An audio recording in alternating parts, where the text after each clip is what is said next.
On the day of March 12, 1685, a man named George Berkeley was born in a town outside of Kilkenny, Ireland. He was born into a time of change. During his early years, he was raised on the grounds of a castle called Desert Castle. He was a smart lad and entered Kilkenny College in 1696. After, in 1700, Berkeley went to Trinity College in Dublin, where he would have a long relationship with this particular college as a student and then later in his life as a teacher and contributor. As was the practice in Berkeley's time, men who advanced in the college would not only marry, but also take holy vows. Berkeley was ordained first as a deacon and then later as a priest. Eventually, he would make his way to becoming a bishop. Berkeley was one of the great philosophers of his time, finding his way in the sea of great ideas.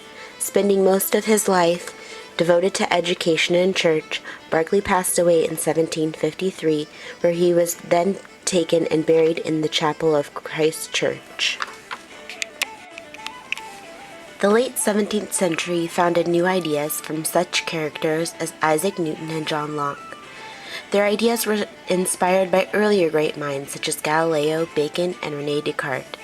Berkeley studied these great ideas long and hard. They were by far some of the greatest contributors in the expansion of his own ideas. Later, he would even criticize some of their works in favor of his own new theories. During this time, a focus was being shifted away from the keepers of God to the purveyors of science. There became a recognition that the things we cannot explain may just be undiscovered phenomenon and not the acts of a larger, all-knowing, all-seeing hand. An enlightened thinker wrote, and I quote, "Theology is only ignorance of natural causes," end quote.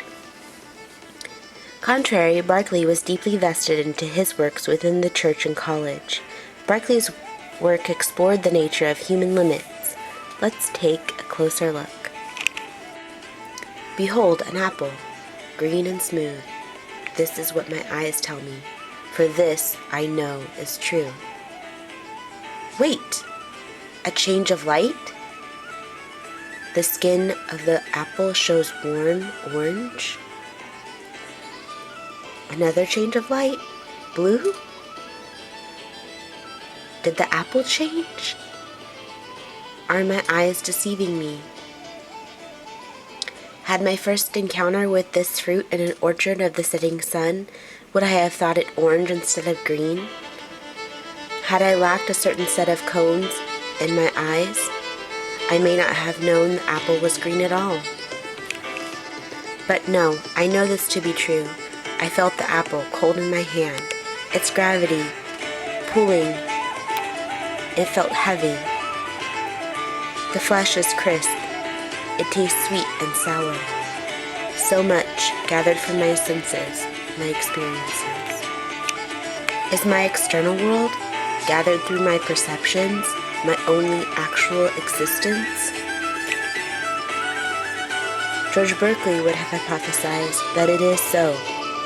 I quote, "To be is to be perceived," end quote. Without the conscious human perception, debating the actions or existence of matter is irrelevant because it doesn't exist. Much like my beautiful apple, it will dissipate at the flick of a switch. The video of the apple represents Bishop Berkeley's famous theory of idealism. The main point of idealism is that reality exists solely in the mind. Berkeley takes it further still. There exists an infinite, ever-existing spirit.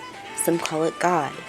A subset of this infinite spirit are the finite spirits. We can call them humans.